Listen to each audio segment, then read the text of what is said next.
Hi, hello everyone, it is me, Kore, back at it again because the snipers still haven't gotten me. I am here today with Danganronpa V3 Chapter 3, which is certainly one of the chapters of this game. I have lots of thoughts, so let's get right into it. We've got 3 designs today. So, we are going to be starting off with Tenko Chabashira, the ultimate Neo Aikido master.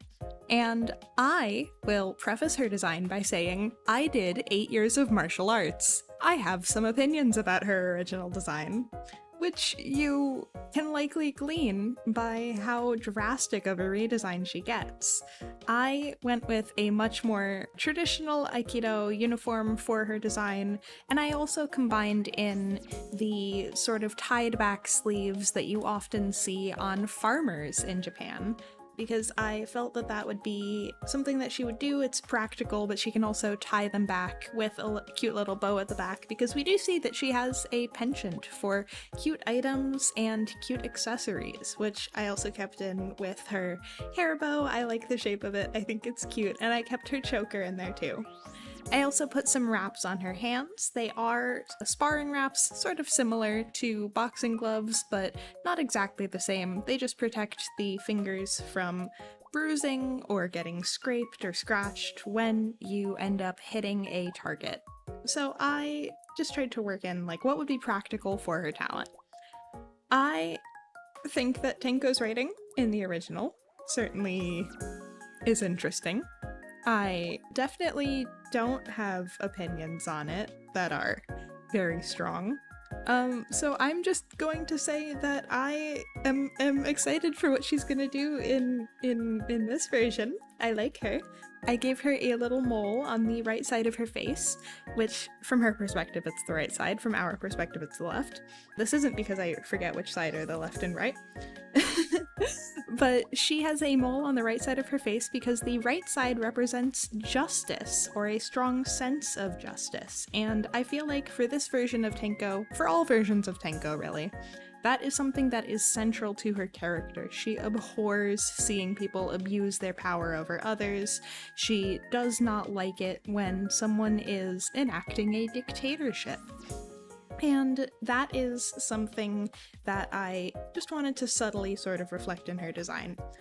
Now, I did also keep her silly little socks and sandals. I think that it's traditional and it's endearing. I like her. Sorry. I am a fan of the concept of someone whose sense of justice and personal morals are so strong that she is just exuberant? Is that the word that I'm looking for? I think it's the word that I'm looking for. She's very exuberant in how she expresses them. I also did keep her primary colors as that cute turquoise and the bright green as the accent, because I thought that that was cute. I like it. I like that it's her primary colors. Now, Tenko in this chapter will be having a bit of a moment. She is part of the student council, which does still exist in this version, but she sees that they were created in a power grab, and she doesn't doubt that there is some good intention to the initial creation of the student council, but she also doesn't think that their intentions remain pure throughout their existence. She thinks that at some point they went from wanting to protect the students to wanting to control the students, and so she does not agree with that. She would like to take that down if possible. And that, as it turns out, is very possible as we get into our next design.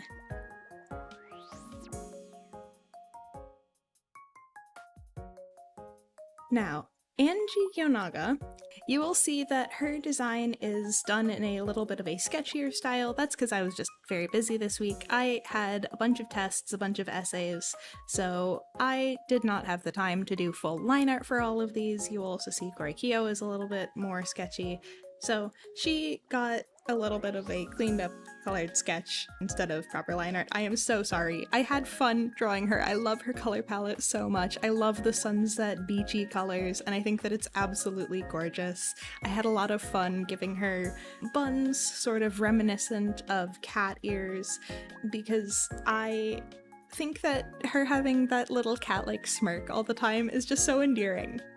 I gave her a mole underneath her left eye to represent strength of character, which is what the left side has, at least in part, historically represented. And it's also meant to contrast Tenko a bit. It is, in a lot of ways, Tenko and Angie were designed to contrast each other in this version. Tenko is blue, she's a very cool color, and yet despite that, she has a very quick temper and a very loud personality. Angie is yellow, and she is very much warm colors, yellow and pink, even though she has her blue apron to keep clay debris from getting on her clothes, but she's primarily comprised of warmer colors, and yet she has a not softer personality, but she is much less loud in how she asserts herself within the world. She is much less of a forceful presence and much more of a careful presence. Not necessarily careful, I guess, but hesitant almost. I also gave her vitiligo, I don't actually know how it's said, because I think that it looks cute, and I also think that within her personal backstory, she would have been born with it, obviously, and with her natural creative inclinations as she grew up, from a toddler into a young child and into her grade school years, she and her more religiously leaning community were getting rid of Atua in this version because I did not have the time to properly research Polynesian deities, and I don't feel comfortable putting that in here without researching it to some degree, so I am so sorry. We are reverting back to the original Japanese version where she just worships a vague god, but her and her more religiously inclined community would have seen these speckles on her skin and her natural creative inclination as sort of a sign from the god that they worship that she was meant to be in the arts. They would have seen this as a blessing, and they would have seen her as perhaps painted by God themselves. And so I don't know, it felt cute, I liked it.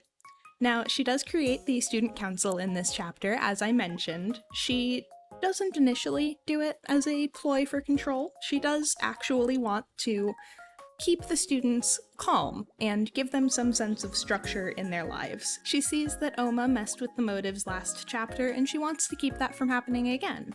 And in her mind, the best way to do this is to give everyone a purpose, give them something to do, because idle hands make evil, in her mind. And so that's how it starts out. She recruits some of her more morally upstanding classmates, and she tasks them with various things to keep everyone remaining with the group safe, honestly. To keep them all alive, in blunter terms. And as the days progress, she starts giving them more tasks. Even people who aren't part of the student council are assigned various jobs to do. To clean people's rooms, how Kirumi had done. To cook and to do the dishes after cooking. To clean up after everyone's meals. To scour their prison for any potential clues. Not that could lead to escape, but just anything that might be of interest, which would of course be brought to Angie herself. However, this sense of control progressed over time, and after almost a week of no motive from Monokuma, Angie was starting to feel safe. And then Monokuma dropped that the Necronomicon not only exists, but that he had a copy and would be willing to give it to the students if they would like to commune with one of their dead classmates. And Angie immediately sees this for what it is. It's a lie. It's meant to entice those that are grieving, the people that have gone, particularly Shuichi, who she views as still grieving Kaide, which isn't entirely inaccurate, and also who she views as still grieving Ryoma, because that is accurate. He was the most recent death. except for Kirimi. He was the most recent murder victim. But she targets Shuichi specifically, and she tells him, this isn't real. This is too good to be true, and you're too smart to believe what he's saying, right? And Shuichi goes, of course. I don't think that it's actually possible to talk to the dead. They're gone even if I miss them. And Angie nods, so she takes the Necronomicon that Monokuma had offered, locks it in her lab, and then she sets about creating her sculptures of the deceased, because maybe he's onto something with remembering them. And it is in her lab where, late one night, she is met with a visitor. A member of the student council knocks on her door, and of course, she lets them in, and is promptly murdered by Tenko Chabashira. We got a little switch up! I'm so proud of it! Now, Tenko did in fact murder her because of that growing sense of corruption that she could pick up on, and she views Angie as just as dangerous as Monokuma, because Monokuma controls everyone indirectly, but Angie controls their day-to-day. So, Tenko kills Angie, the body is found in the morning, and that is where Korekiyo comes in.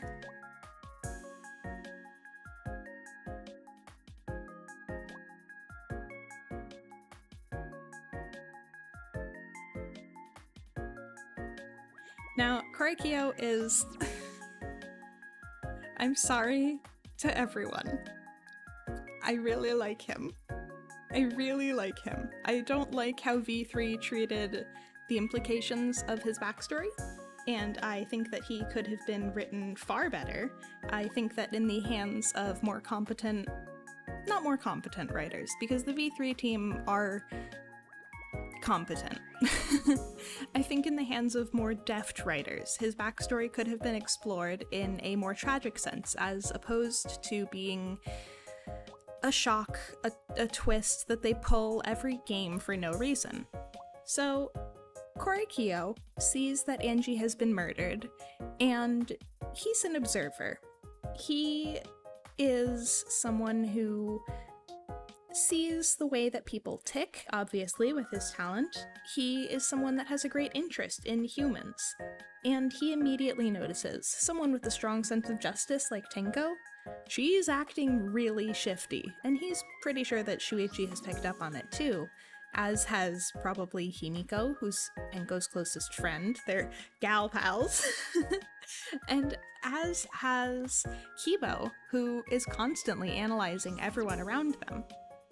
So, Korekiyo invites the group to perform a seance because he believes that it might help clear Tenko's conscience enough for her to simply confess. But there's an ulterior motive there. He did in fact set up a murder plan of his own. And this murder plan, it wasn't to do with Monokuma's Necronomicon. He had a very similar reason to Tenko. He wanted to not quite break he wanted to break control of the student council. He wanted to break away from their influence.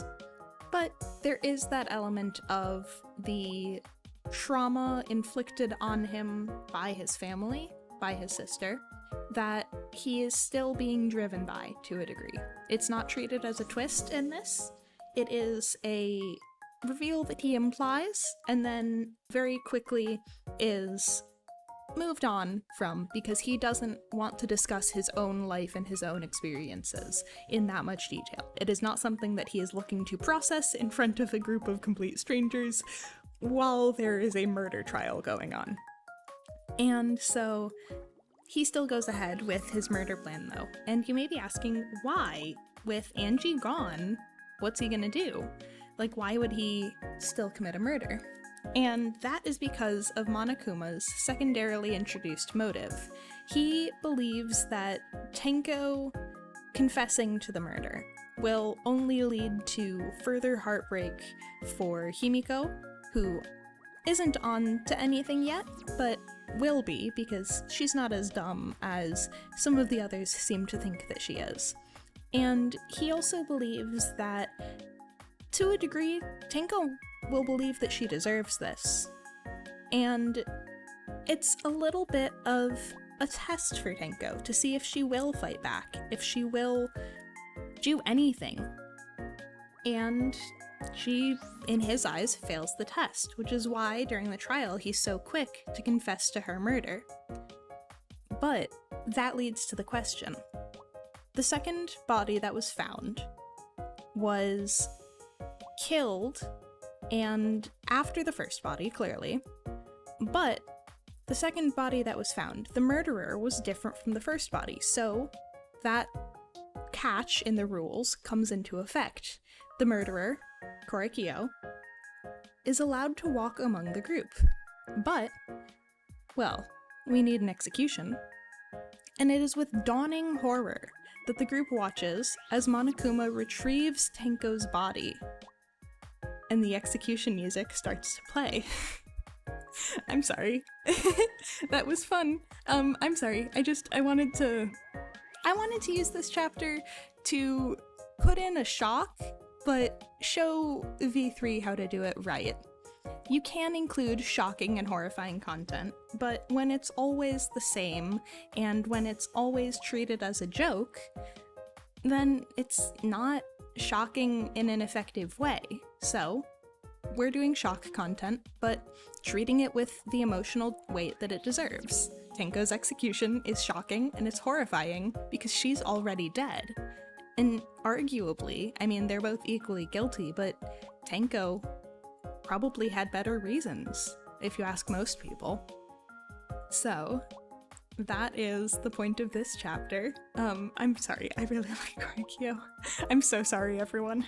I don't know what I'll be putting out next week. Art block is still kind of hitting me hard. I am still super busy for the foreseeable future, but next week, I think I'm just gonna do something self-indulgent, design some OCs maybe. And so I hope that I will see you all then. Make sure to hit the buttons, do the thing, and I hope that you enjoyed. Bye-bye!